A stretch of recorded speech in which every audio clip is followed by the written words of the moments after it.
Muito bem, pessoal, muito bom dia. Está no ar, quarta-feira, 22 de novembro, 7 horas da manhã, em ponto horário de Brasília, o Desperta ICL. Tudo bem com vocês? Estou meio descabelado hoje, acordei um pouquinho mais tarde hoje. Eu tô com uma alergia, eu acho, não sei o que é que eu tenho no olho, então se eu ficar lacrimejando aqui, não é porque estou emocionado com o programa, poderia ser também, né? Mas não é exatamente isso.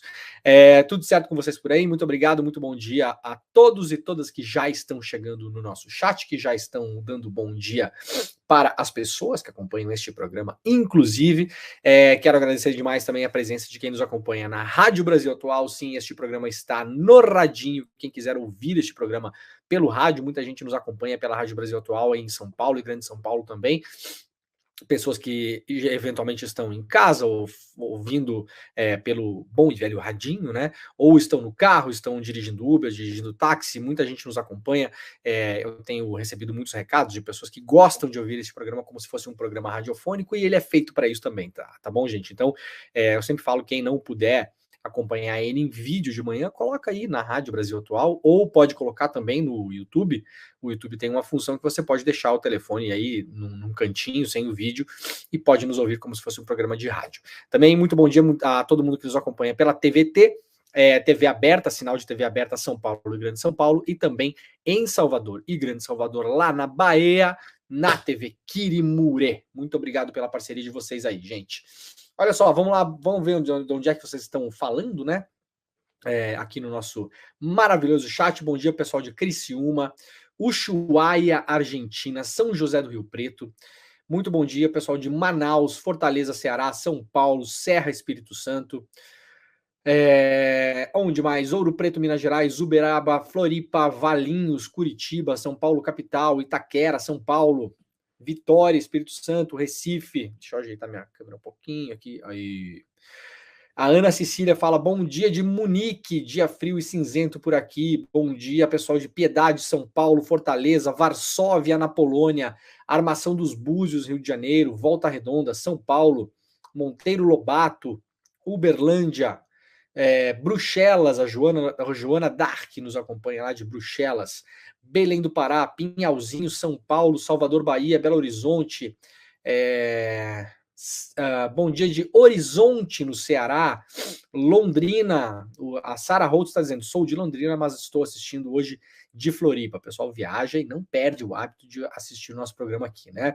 Xangri-Lá, Rio Grande do Sul, Teresópolis, Ubatuba, Porto Alegre, onde mais? Salvador, Bahia, Caraguatatuba, Volta Redonda, Joinville, Maceió, Arthur Nogueira, interior de São Paulo, Recife, aqui já falei, né? Alcobaça, na Bahia, olha só, uma cidade que eu não sabia que existia. Eu acho muito legal quando tem cidades bem diferentes aqui, né? São Sebastião do Passé, essa aqui eu também não conhecia, na Bahia. A Ivânia Machado fala, bom dia, Despernautas. Sensacional, essa eu não tinha escutado ainda. Vou adotar, viu, Despernautas. Santa Maria, Pindamonhangaba, Teresópolis, Juiz de Fora, Afogados da Ingazeira, Porto Alegre, Jacarepaguá, Varginha, São Leopoldo, e vamos pegar mais 3 cidades aqui, Maringá, Piracicaba, vamos tentar pegar uma Conselheiro Lafayette, e vamos ver se tem mais alguém de fora do Brasil aqui. Já temos pessoal de Bruxelas, temos pessoal na Alemanha, vamos ver o que mais aqui, Lorena, São Paulo. Acho que por enquanto é isso, né? Muito bem, gente. Muito obrigado. Quem está chegando por aí agora, por gentileza, vai deixando seu like. Claro, aquele pedido matutino de sempre, né? Ai, como é chato você ficar pedindo isso. Eu sei. Se todos vocês dessem like, eu não ia pedir. Mas como tem gente que não deu, eu tenho que pedir, né? Vocês podem também assinar o nosso canal, que é de graça no YouTube, obviamente, né? Nós estamos ao vivo em várias redes sociais, mas concentramos um pouco mais a nossa transmissão no YouTube. Podem também assinar o canal, ativar o sininho para serem avisados quando estivermos online. E, claro, por gentileza, quem puder, compartilhe este programa, tá bom?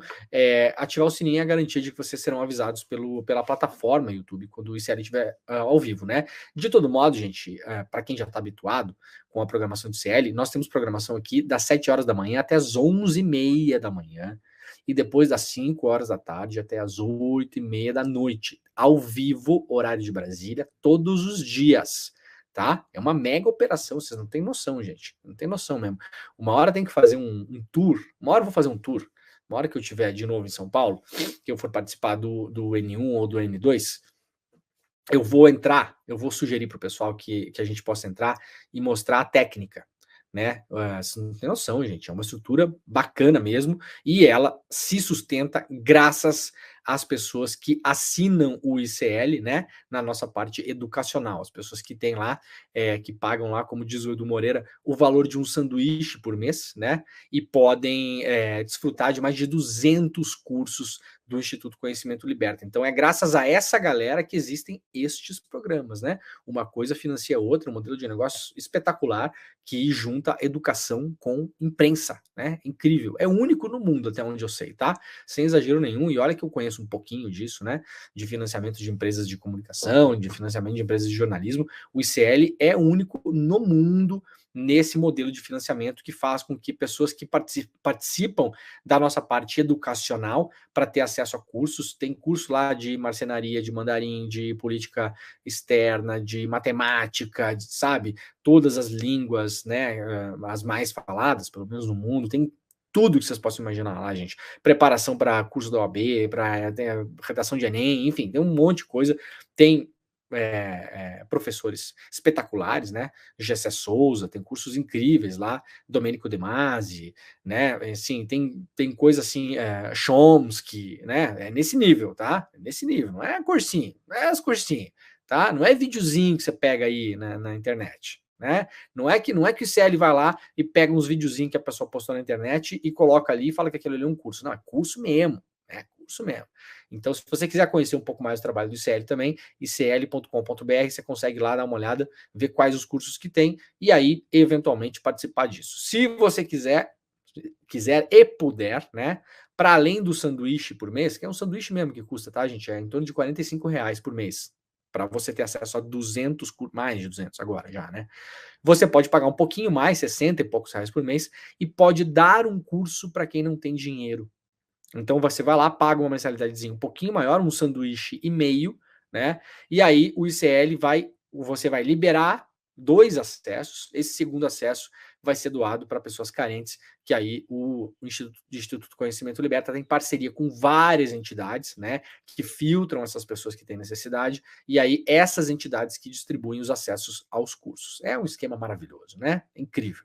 Tá bom? Então, quem quiser conhecer mais, icl.com.br. Olha só, gente, antes de começar, um recado importante.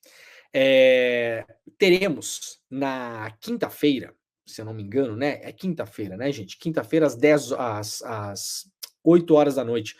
O Pedro Falcão, dá uma checada para mim, para ver se está certinho o horário, para não falar bobagem aqui, tá?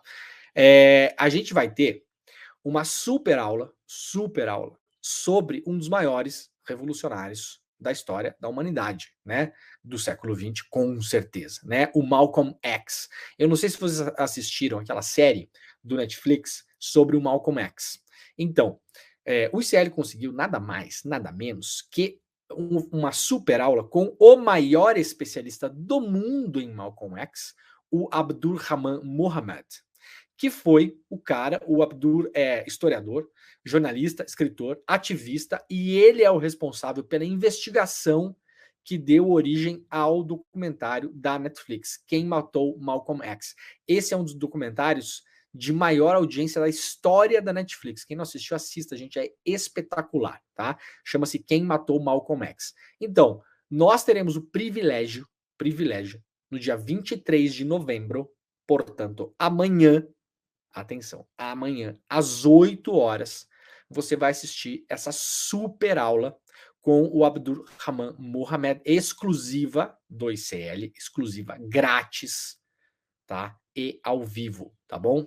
Então, preparem-se, organizem-se. Amanhã, quinta-feira, às 20 horas, o Abdur vai estar batendo um super papo com o Edu Moreira e a gente vai ter uma aula com o maior especialista em Malcolm X do mundo. O cara que fez a investigação, né, historiador, jornalista, que fez a investigação primorosa sobre o Malcolm X, que acabou depois resultando nesse mega documentário da Netflix, Quem Matou Malcolm X, que, vou repetir, é um dos documentários mais assistidos na história da plataforma. Quem não assistiu, assista. O que é que tem que fazer para isso? Quase nada. Você vai entrar num link icl.com.br/desperta, tá? icl.com.br/desperta e simplesmente fazer a sua inscrição. É de graça, tá, gente? Mas tem que fazer a inscrição por quê? Porque o link será enviado por e-mail. Então você vai lá, é rapidinho, bota nome, sobrenome ali, e e-mail e tal, 3, 4 coisinhas ali, tá bom? Você vai receber um e-mail de confirmação e amanhã, próximo, no horário próximo dessa super aula, você vai receber então o e-mail para acessar o link, tá bom? icl.com.br/desperta. No final do programa eu falo de novo aqui para quem chegou atrasado. Tá bom, galerinha? Muito bem. Vamos lá então. Ó, notícia importantíssima do dia, tá? Tá ocupando aí a manchete de todos os principais jornais do mundo. Eu abri hoje de manhã a capa do jornal inglês The Guardian, que está aqui, vocês estão conseguindo ver, né? Já, a tela já está compartilhada com vocês aí. Mas tá nos principais jornais do mundo e, claro, está publicado lá no iclnoticias.com.br. Israel e Hamas anunciam cessar fogo na faixa de Gaza. O governo de Israel anunciou uma trégua nos ataques à faixa de Gaza. O acordo com o Hamas foi mediado pelos Estados Unidos e pelo Catar. 50 dos 240 reféns israelenses serão libertados pelo Hamas. A maioria é de crianças, enquanto 150 prisioneiros palestinos serão soltos por Israel. Só mulheres e crianças também. Israel não concordou em soltar homens, tá? Sim, claro, o Hamas tem crianças como reféns, mas Israel, né? Tem crianças também presas em Israel? Tem. Israel pode prender crianças, sabia? Pode, né? Se eu não me engano, a partir dos 14 anos, Israel pode, não sei se é 13 ou 14, se eu não me engano é 14 anos, Israel vai lá, pega essa criança, pré-adolescente, tira essa criança de Gaza ou da Cisjordânia, leva para territórios controlados por Israel e prende a criança, tá? Então sim, há crianças presas em Israel e não são poucas e não é de agora, tá bom? Vamos lá. Vamos lá. Para quem não sabe, né, e ninguém tem obrigação de saber, não é que Israel está prendendo crianças agora, por conta dos ataques, né, dos foguetes lá e da incursão que o Hamas fez. Não. Há crianças presas em prisões israelenses há muitos anos. Pois é. Pois é. Vocês não sabiam disso, né? Muita gente que não sabia disso. Pois é. A pausa será de 4 dias nos ataques a Gaza. Além disso, será permitida a entrada de ajuda humanitária pela passagem de Erez, no norte da faixa de Gaza. Para validar o acordo, o primeiro-ministro Benjamin Netanyahu enfrentou forte oposição dentro do próprio gabinete de governo e de partidos aliados. Entre os ministros que mais se opuseram, Itamar Ben-Gvir, da Segurança Nacional, e Bezalel Smotrich, das Finanças. Esses novos conflitos, né, começaram no dia 7 de outubro, após o grupo palestino fazer um ataque terrorista em território israelense. O governo Netanyahu revidou com uma série de bombardeios sobre a faixa de Gaza. Desde o início dos conflitos já foram registrados mais de 13.500 mortos, 1.400 israelenses, 12.300 palestinos. Esse número de palestinos mortos, ele é subestimado, tá bom, gente? Eu sei que muita gente leu notícia por aí, para lá e para cá, né? Então, como a coisa se espalha, vamos lá. Este número, ele é subestimado, porque o próprio Departamento de Estado dos Estados Unidos já falou sobre isso, tá bom? Para tirar a teoria aí de que não dá para confiar nos números de Gaza, né? Os Estados, quem é mais realista que o rei? Alô,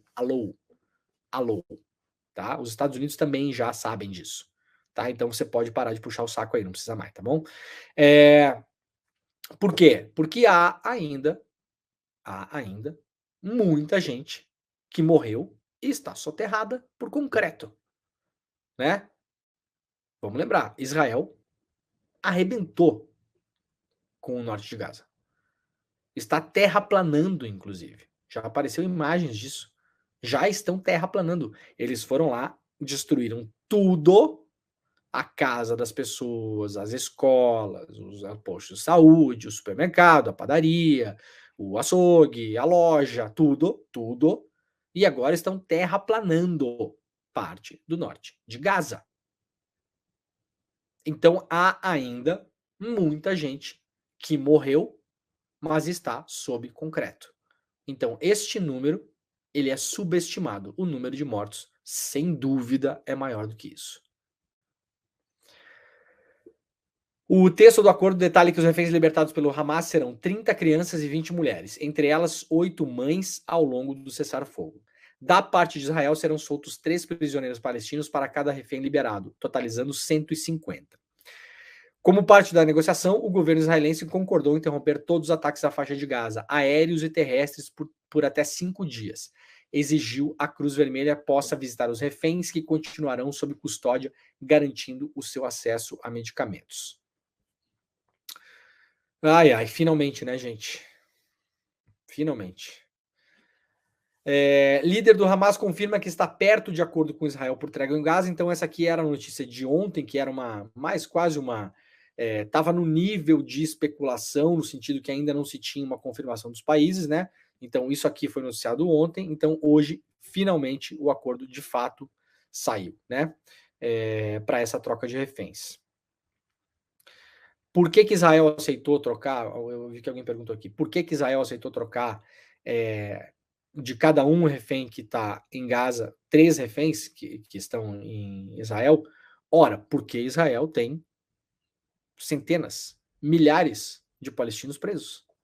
Milhares.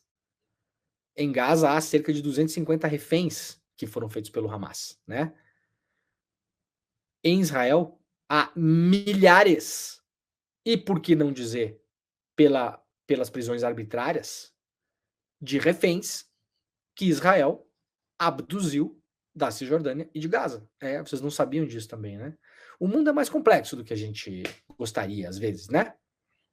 Aquele mundo preto e branco, aquela coisa, tá na moda, né? O mundo preto e branco tá na moda, infelizmente. A gente vê as explicações fáceis, né? O jeito simplista de explicar as coisas, né? Há reféns em Gaza, sim, sim. Eu sou a favor disso? Obviamente que não. Eu sou um pacifista, já falei 1 milhão de vezes. É fácil ser pacifista sentado como diz o César Calejão, com a bunda no pudim em casa, né? Eu sou pacifista. Eu sou. Eu tô explicando aqui o contexto. É terrível para as famílias das pessoas que estão como reféns do Hamas em Gaza. É terrível para os reféns. Obviamente, ninguém vai dizer o contrário, né? Bom, haverá aí meia dúzia de loucos que dirão o contrário. Loucos não, né? Outra coisa, né? Mas a gente não vai não vai basear a nossa discussão pública na opinião de 5% das pessoas, né? O @Zezé242542 do Twitter, né? Agora, há reféns palestinos em Israel também. Milhares, crianças presas, né? As mães palestinas sabem que chega uma idade dos seus filhos que elas sabem que eles estão chegando na idade que eles podem ser presos. É duro, né, gente? É duro. Você imaginar ter uma família e você ficar pensando assim: meu filho tá chegando na idade de ir para o primeiro grau da escola, meu filho tá chegando na idade de fazer tal coisa, de passar por algum rito religioso importante, o meu filho tá chegando na idade de tirar a carteira de motorista, sabe aquelas coisas, aqueles marcos que a gente faz, né? Antigamente, eu não sei se tem ainda, mas a minha filha tá chegando na época do baile de debutante, que era com 15 anos, né? Não sei se existe ainda ou não, enfim, eu sou uma pessoa criada no interior, baile de debutante era um dos grandes acontecimentos do ano na minha cidade, né? Careta até não poder mais, né? Mas tudo bem, era o jeito que a gente tinha para se divertir. As mães palestinas, elas não ficam pensando na idade que os filhos vão poder tirar a carteira de motorista. Elas ficam pensando na idade que os filhos vão poder ser presos por Israel, que entra num território que não é seu e leva as crianças embora, sob alegações várias, né? O mundo é complexo, né, gente? Muito complexo. Ainda lá no iclnoticias.com.br, Brasil envia aos governos de Israel e Egito lista com 86 novos nomes para a repatriação. Entre brasileiros e parentes de brasileiros que estão na faixa de Gaza e desejam sair da zona de conflito com destino ao Brasil. A informação foi confirmada ontem pelo Itamaraty. A lista já foi enviada ao Egito e Israel para autorizarem a saída dessas pessoas do enclave palestino. Vamos lá, ler nas entrelinhas, que é importante. Muita gente disse erroneamente ao longo das últimas semanas que a fronteira de Gaza com o Egito só não abria para que os brasileiros, por exemplo, pudessem sair, porque o Egito não deixava, ou porque o Hamas não permitia. Eu vou ler de novo esta frase. Segundo o Ministério das Relações Exteriores, a lista das pessoas que querem deixar Gaza já foi enviada para Israel. Ora, se cabe somente ao Egito e ao Hamas liberar a fronteira, por que é que o Itamaraty está mandando a lista para Israel? Bom, porque esta informação é falsa. Quem controla a fronteira de Gaza com o Egito é Israel. Isso não é a minha opinião. Vocês estão vendo o Itamaraty negociando com Israel a abertura da fronteira, porque haveria de negociar se eles não comandam aquela fronteira. E também o embaixador brasileiro em Israel, o Frederico Maier, falou no ICL Notícias primeira edição que a decisão de abrir a fronteira de Gaza com o Egito é uma decisão militar do governo de Israel. Eu já falei isso aqui 1 milhão de vezes, mas é que assim, ó, má informação, notícia falsa se espalha o tempo todo, né? Então a pessoa que não viu o programa esses dias agora está sabendo disso. Quando o Brasil conseguiu trazer os 32 brasileiros que estavam em Gaza, o presidente Lula informou que o governo trabalharia para trazer todos os nacionais e seus parentes que desejassem deixar o local. Então agora o governo está tentando fazer isso, né? Quem está lá ainda? Brasileiros e familiares, né? Então, por exemplo, o Hassan Rabi, que foi entrevistado pela Heloísa Vilela aqui no ICL, ele chegou ao Brasil, mas a mãe dele e as 2 irmãs estão lá ainda. A mãe, uma senhora idosa, e as 2 irmãs. Né? Então o governo brasileiro está tentando ver se consegue negociar a libertação dessas pessoas também. Elas são palestinas, né? O Hassan também é palestino. O Hassan nasceu em Gaza, para quem não sabe. Né? O Hassan, desde que era pequeno, convive com bombardeios, invasões e sequestros de Israel de pessoas dentro de Gaza. Desde criança. Né? E aí tem gente que tem a cara de pau de falar, mas o Hassan foi lá no Facebook postar que ele estava com ódio de Israel e estava com vontade de fazer não sei o quê. Não, claro, lógico, que você não faria, né? Você faria diferente. Você, alma iluminada, pessoa elevada, se tivesse nascido em Gaza e tivesse a sua cabeça bombardeada durante 10, 20, 30 anos, você, alma iluminada, né, ia postar florzinha no Facebook. Temos certeza disso. Eu e você, nós temos certeza plena disso, né? Não estou justificando nada, né? Eu digo o seguinte, eu não postaria coisas de ódio na internet, mas eu não nasci em Gaza. Então, para mim é fácil. É fácil ser pacifista sentado aqui no meu estúdio. Moleza para mim, né? Facinho. Ai, pessoas, né? Tem gente que cansa, né? Olha só, gente, tá circulando um vídeo bastante revelador, mostrando uma entrevista do ex-primeiro-ministro de Israel, o Ehud Barak, né? Quem tem a minha idade vai lembrar desse nome, um nome super falado na imprensa durante muitos anos, né? O Ehud Barak deu uma entrevista para a Manpur, que é aquela jornalista da CNN nos Estados Unidos, e fez uma revelação importante. Ele falou que os tais túneis, né, que estão embaixo do hospital Al-Shifa. O Al-Shifa é uma espécie de hospital das clínicas de Gaza, é o maior hospital de Gaza, né? Israel foi lá, invadiu o hospital, tá mostrando um monte de vídeos para lá e para cá, que ali seria um QG do Hamas. O hospital é um hospital falso, né? Ou no limite até atende uns doentes ali, uns feridos e tal, mas assim, na verdade, aquilo ali é um QG militar do Hamas. Essa é a grande tese, né? E para comprovar isso, o exército israelense está mostrando os tais túneis que tem embaixo do hospital, né? O que é que disse o Ehud Barak para a Amanpour na CNN? Quem construiu os túneis embaixo do hospital Al-Shifa foi Israel. Isso não sou eu que estou falando, atenção. Isso não é o Hamas que está falando. Isso não é uma opinião do Che Guevara nem do Mao Tse-tung.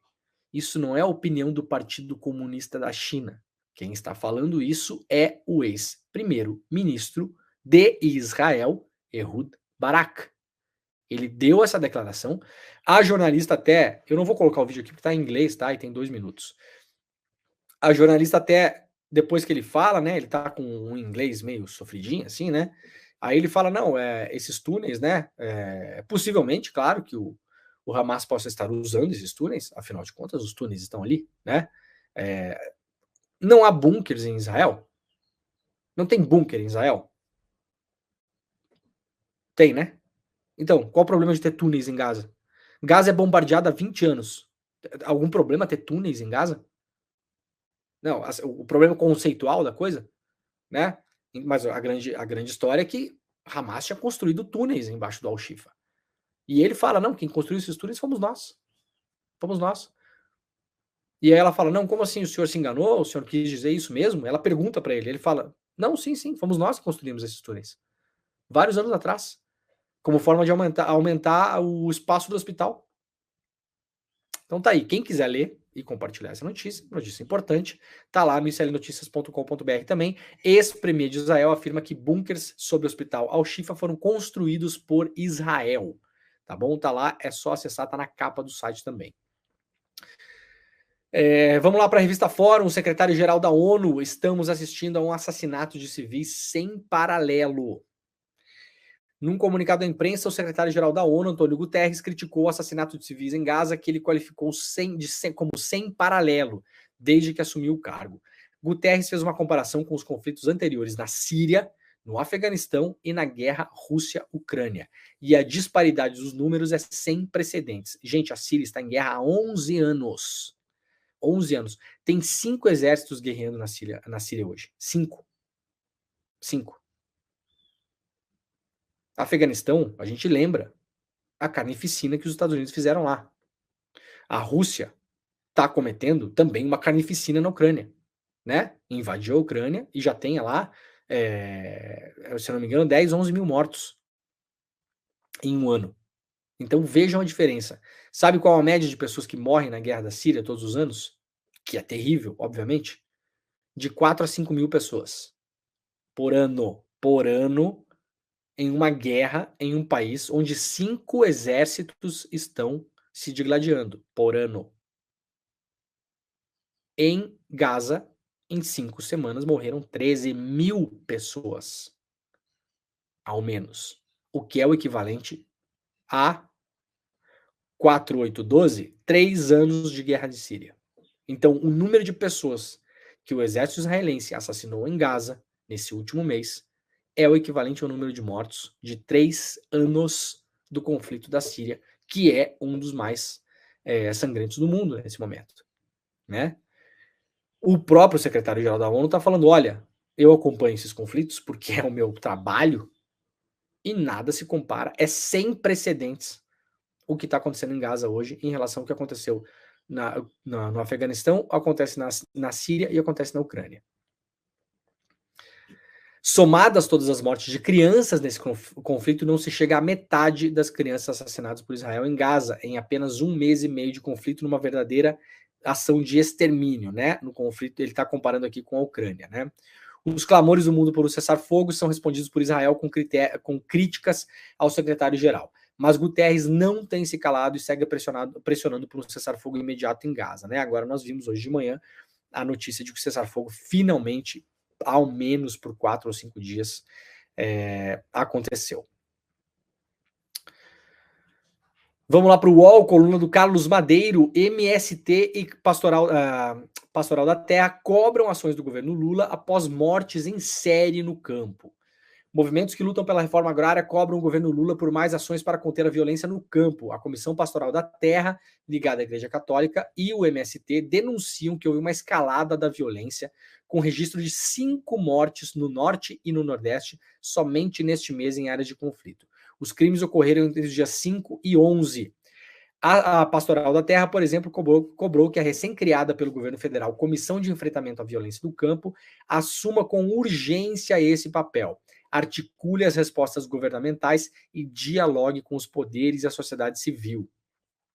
E aqui o UOL traz o perfil das pessoas que foram assassinadas nos conflitos no campo, né? Mais conflitos por terra no Brasil, né? Bom, acabamos de falar de Gaza, né? Gaza é uma disputa por terra, né?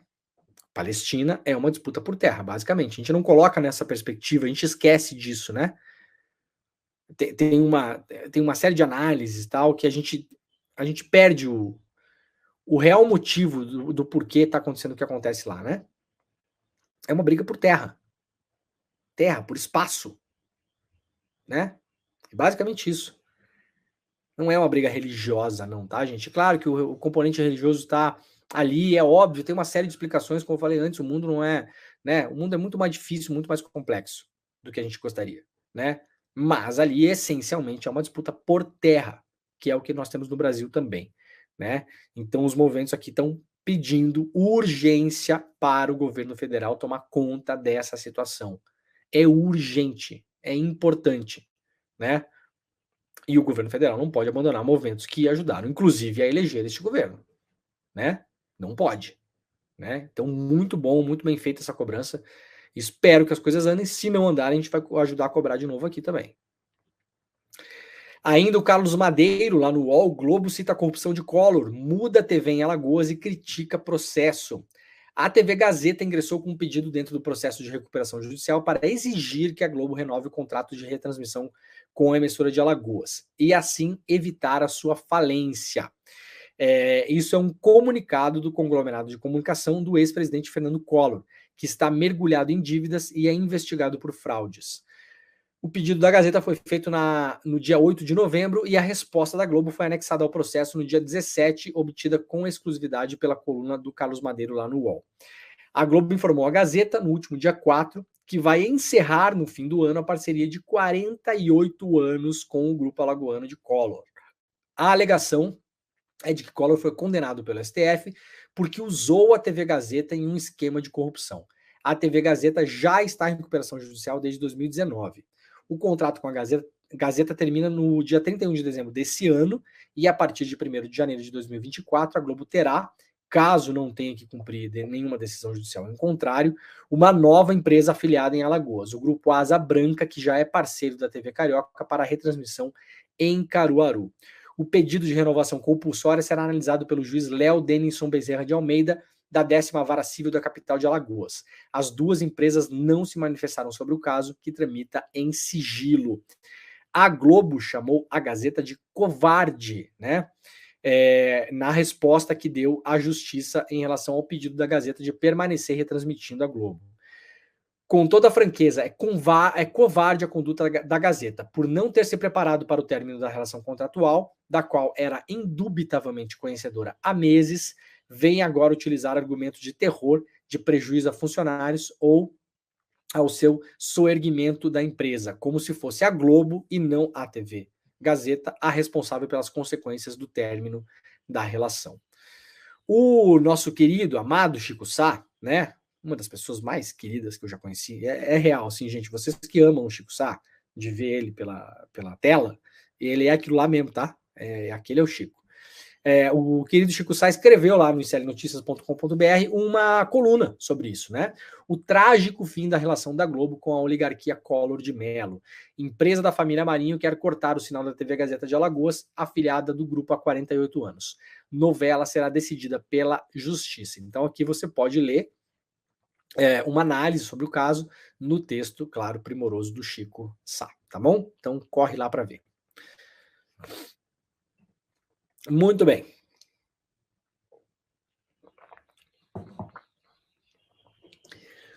Movimentos populares e juristas enviam manifesto a Lula contra Paulo Gonet na PGR. Notícia lá do Brasil de Fato, parceiro do site do iclnoticias.com.br.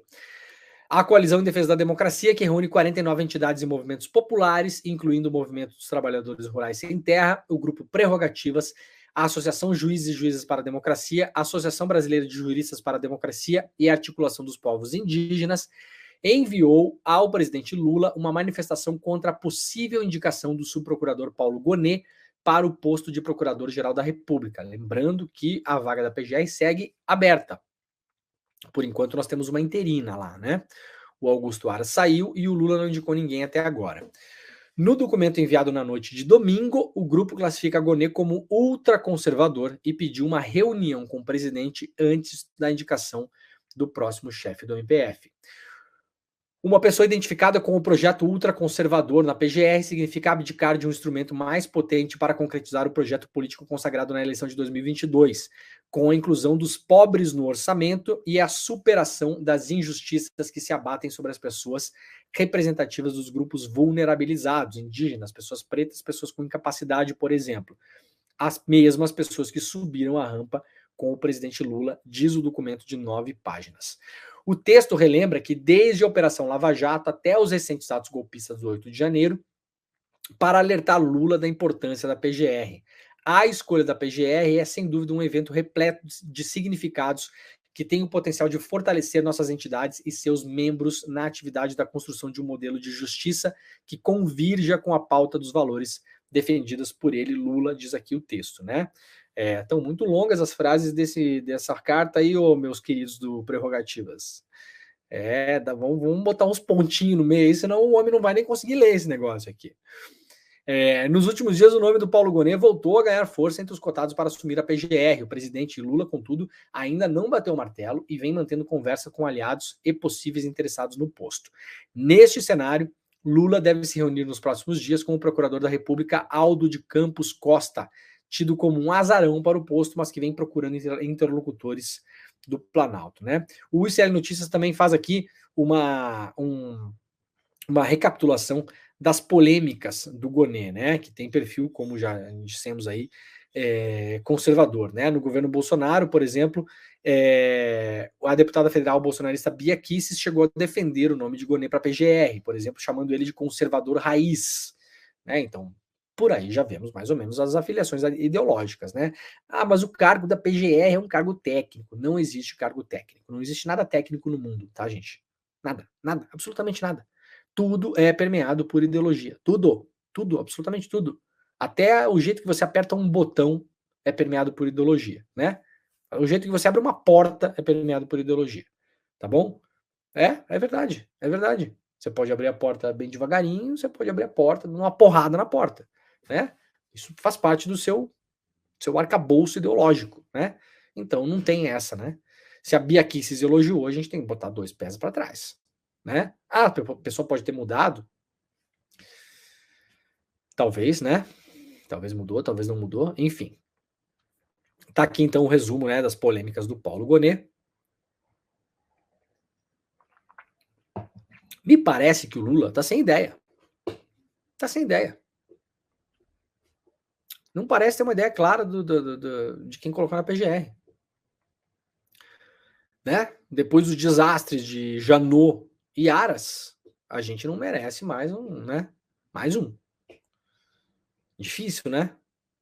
Parece que um negócio não tem prioridade. Parece que, tá bom, deixa aí, vamos ver, depois a gente vê. Né? Preocupante, bem preocupante. Vamos lá para o site Sul 21. INCRA reconhece 4 territórios quilombolas no Rio Grande do Sul. O INCRA publicou na segunda-feira 4 portarias de reconhecimento de territórios de comunidades quilombolas do Rio Grande do Sul.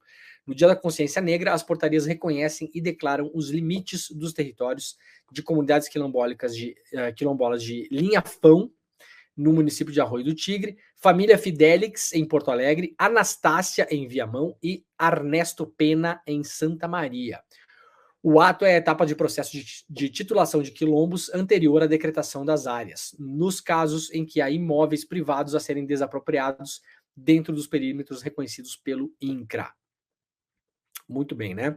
As 4 portarias somam-se a outras 3 já publicadas este ano. Os quilombos de Picada de Vassouras e Quebra-Canga, em Caçapava do Sul, o quilombo de Quadra, em Encruzilhada do Sul, e o quilombo Costa da Lagoa, em Capivari do Sul, o que encerrou um período de 6 anos sem portarias de reconhecimento de quilombos gaúchos. 6 anos, governo Temer e governo Bolsonaro. Então, durante os governos Temer e Bolsonaro, nenhum quilombo foi reconhecido no Rio Grande do Sul. Eu critico muito aqui um monte de coisa, mas eu sempre falo, e vou falar de novo por justiça. Há muitas vantagens em se ter um governo de esquerda no Brasil. Mesmo que seja essa nossa geringonça aí, né? Nosso governo é a geringonça, né? A geringonça, né? Tem o Alckmin, tem a Tebet, tem o Juscelino Filho, tem o Fufuca, é a geringonça, né? Agora, como a ideologia está premiando tudo na nossa vida o tempo todo, a gente viu aqui a diferença, né? Quando teve o governo Temer e Bolsonaro, não tem demarcação de terra quilombola, acabou, não tem. Não tem, não vai existir. Quando tem um governo de esquerda, mesmo que seja a nossa geringonça, né? Esse tipo de coisa anda. Essas discussões acontecem. O governo toca essas coisas, ou espera-se que toque, né? Aqui está tocando, de fato. Espera-se que, a gente acabou de ver aqui o MST pedindo proteção e atenção em relação aos mortos do campo. Espera-se que em um governo de esquerda essas coisas tenham atenção. Fosse num governo de direita, não ia ter nem resposta, né? Então tem sim as suas vantagens, não é tudo a mesma coisa, não. Olha só, isso aqui saiu nessa semana que passou no jornal inglês The Guardian, mas eu resolvi trazer para vocês aqui. Agora já está traduzido, né, para português em vários sites. Eu tinha separado essa notícia para a gente falar na semana e acabei deixando ela de lado. Na verdade, eu ia falar sobre ela na segunda-feira, que foi o dia do programa que não existiu, né? Porque na segunda-feira, não sei se vocês sabem, eu já falei isso ontem até. Eu acordei 5 horas da manhã, produzi o programa, né? Bonitinho, lavei o rosto, escovei o dente, né? Pentei o cabelo, aquela coisa toda. Fui fazer o programa e o programa não teve o programa, não existiu, porque era feriado. Como o feriado da consciência negra é um feriado estadual, né? Não é um feriado nacional, não são todos os estados que adotam, por exemplo. Eu me esqueci que era feriado em São Paulo, né? E aí não teve o programa. Então eu tinha separado um monte de coisa, né? E aí uma delas é essa aqui, que é um estudo, né? De um relatório da Oxfam, que foi publicado pelo jornal inglês The Guardian e depois foi traduzido em vários lugares do mundo, inclusive no Brasil, né? 1% mais rico do mundo, ou seja, as pessoas que estão lá no 1% das pessoas que mais detêm capital no mundo, os ricos, né? Emite a mesma quantidade de CO2 na atmosfera que 66% dos mais pobres. Eu vou ler de novo. O 1% de pessoas que detêm mais capital no mundo, os mais ricos, que têm jatinho, lancha, mansões, né, essa coisa toda, emitem na atmosfera mais CO2, que são os gases que causam os problemas que a gente está vendo hoje no planeta, mais CO2 do que 66% das pessoas mais pobres, né? Para quem tinha dúvida de que essa grande zerda onde a gente se enfiou, ela está diretamente ligada ao consumo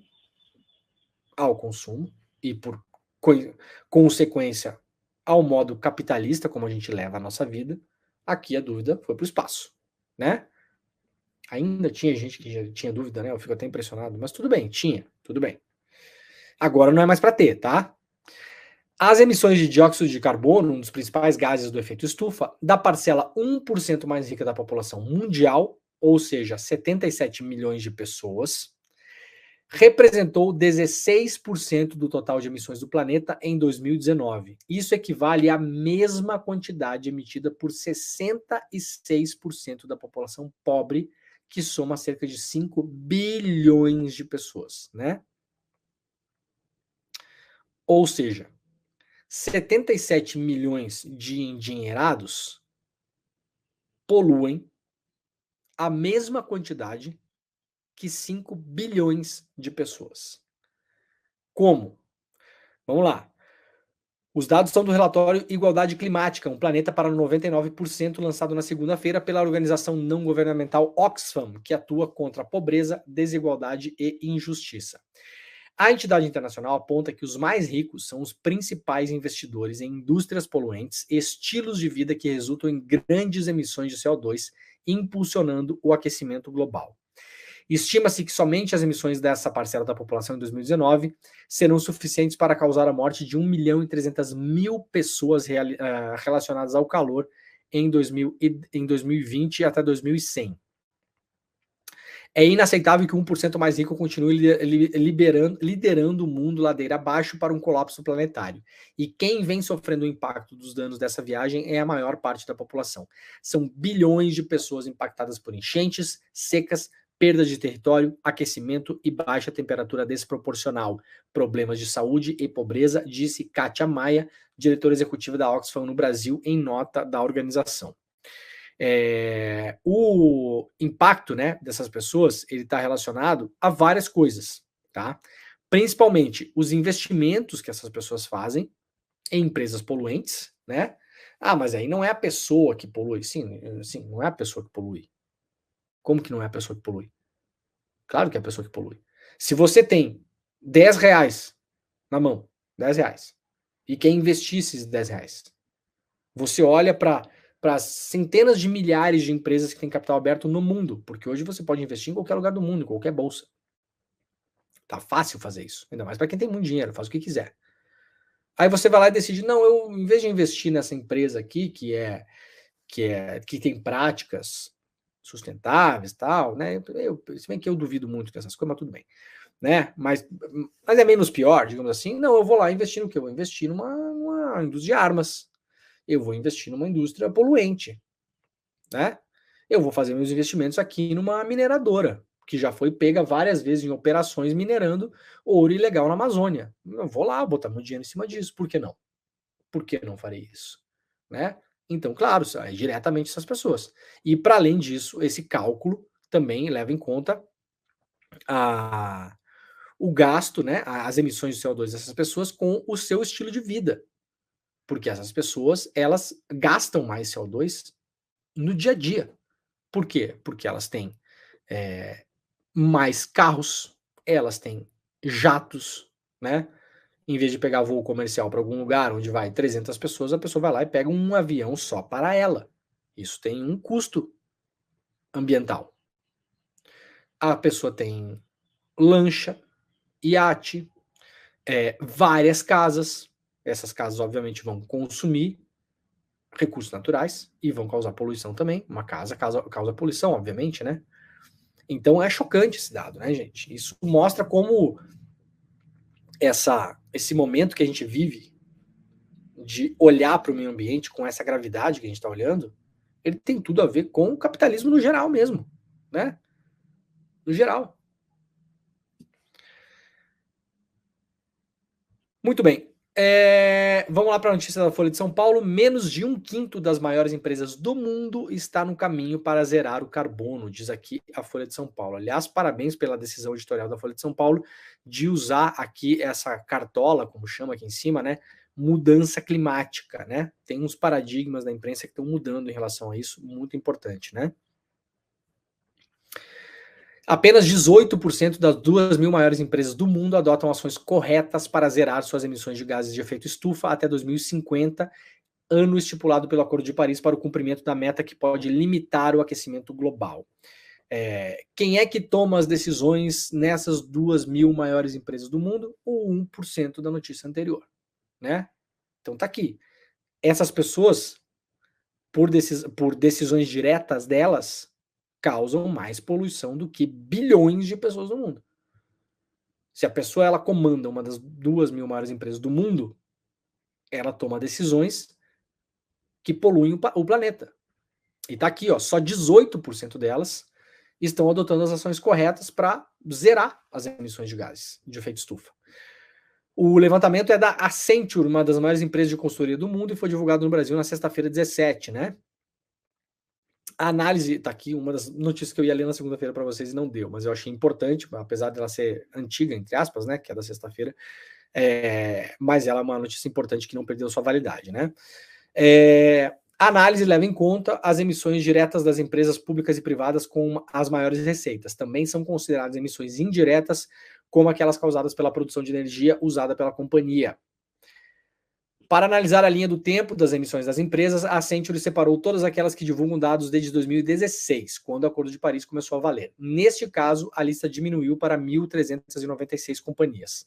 Dessas, metade continua aumentando as emissões e metade reduziu. Ou seja, não é que metade parou. Não é que metade parou. Metade está aumentando as emissões, né? 33% de todas elas, apesar de reduzirem as emissões, fazem isso de forma mais lenta que o necessário. Então, assim, metade das maiores empresas do mundo em faturamento está reduzindo as emissões. O problema é que um terço dessa metade, tá? Então, um terço da metade que reduz de forma mais lenta do que o objetivo do Acordo de Paris. Então, na prática, o número de empresas que está realmente tentando bater a meta do Acordo de Paris, ele fica mais ou menos aí em torno de quê? 60% dos 50%, 60% da metade, né? Porque a outra metade está aumentando as emissões. Gente, aumentando as emissões diante de tudo que a gente está vendo no mundo. Eu, sinceramente, acho que tem gente com um instinto de extinção da humanidade mesmo. Eu não consigo entender, sinceramente. Para frear o aquecimento global em 1,5 grau, as emissões globais de gases de efeito estufa devem atingir seu pico até 2025, diminuir 43% até 2030 e zerar até 2050. Ou seja, nós temos um limite daqui até 2025, 1 ano e meio, portanto, né, 2 anos, para que as emissões atuais do planeta Terra todo atinjam o seu pico, seu máximo.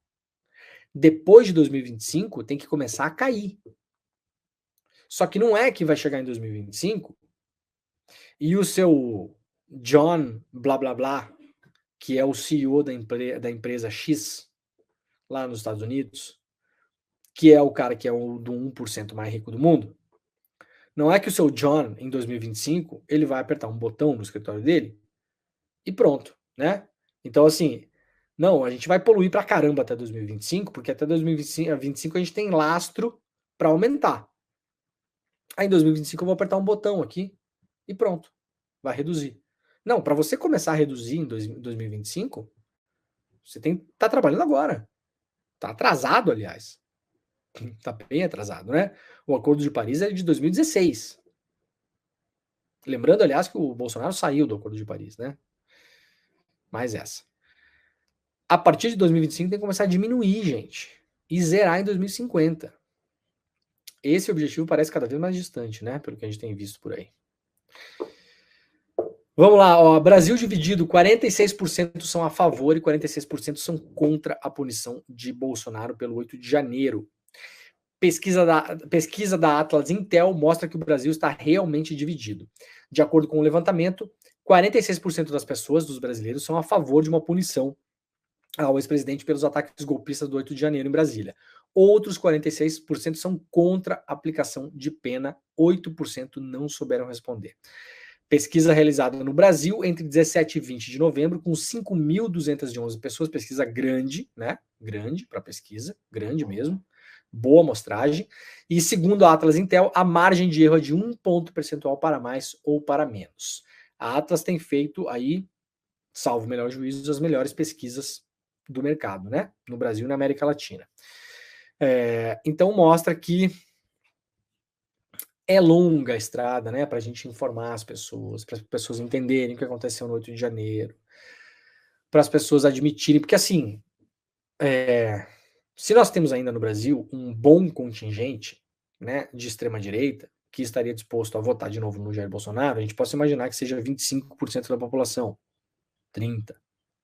Então a gente tem aqui um número de pessoas, milhões de pessoas, que eventualmente, numa próxima eleição, não votaria nele de novo, mas que também não concorda que ele seja punido pelo 8 de janeiro. E isso é um problema grave, né? Porque há, de fato, uma incompreensão sobre como nós chegamos no 8 de janeiro. A Jandira Fegali falava muito isso na CPI dos atos antidemocráticos, né? Há um caminho para se chegar ao 8 de janeiro. O 8 de janeiro ele não caiu como a chuva em Brasília. Ele foi construído ao longo de anos, com várias atitudes, inclusive e principalmente do ex-presidente. E aí metade dos brasileiros praticamente acha que ele não tem que ser punido por nada. Complicado, né? Dá um certo desânimo ver isso também, né? Ó, gente, o programa tá acabando. Deixa eu dar um recado final importante aqui antes de fazer a nossa despedida. Nós teremos amanhã, né, mais conhecido como quinta-feira, uma super aula com o Abdur Rahman Mohamed, que é o maior especialista em Malcolm X do mundo. Para quem já assistiu, sabe a série do Netflix, né? Quem Matou Malcolm X, uma das séries mais assistidas do Netflix da história. Quem não assistiu, assista, por favor. O Mohamed, ele é historiador, jornalista, escritor, ativista, e ele é o responsável pela investigação que levou ao Netflix produzir essa série. A gente conseguiu no ICL, exclusivo, só aqui, né? Isso aqui não é um videozinho que tem na internet do Abdur, não. Isso aqui foi uma conversa que o Edu fez com ele, né, uma conversa exclusiva, uma super aula sobre Malcolm X, que vai ao ar amanhã, às 8 horas da noite. É de graça, qualquer pessoa pode participar, você pode pegar o link, inclusive mandar para qualquer pessoa, compartilhar o link, manda para as pessoas poderem se inscrever. A única coisa, você precisa fazer a inscrição, icl.com.br/desperta, icl.com.br/desperta. Você vai entrar lá, colocar seu nome, o seu e-mail, e aí no dia da aula, algum tempinho antes da aula, vocês serão avisados por e-mail e o link da aula grátis, aberta, exclusiva para o Brasil, será enviado por e-mail, tá bom? Então não perca essa oportunidade, faça a sua inscrição imediatamente. Beleza, gente? Ó, o programa está acabando. Muito obrigado a todo mundo que nos acompanhou na TVT, na TV Quirimurê e também na Rádio Brasil Atual. Nós estamos desfazendo a nossa rede agora, voltaremos amanhã com vocês, tá bom? Obrigado, tchau, tchau. Beijos. E a galera que nos acompanhou até o final aí, muito obrigado também, gente.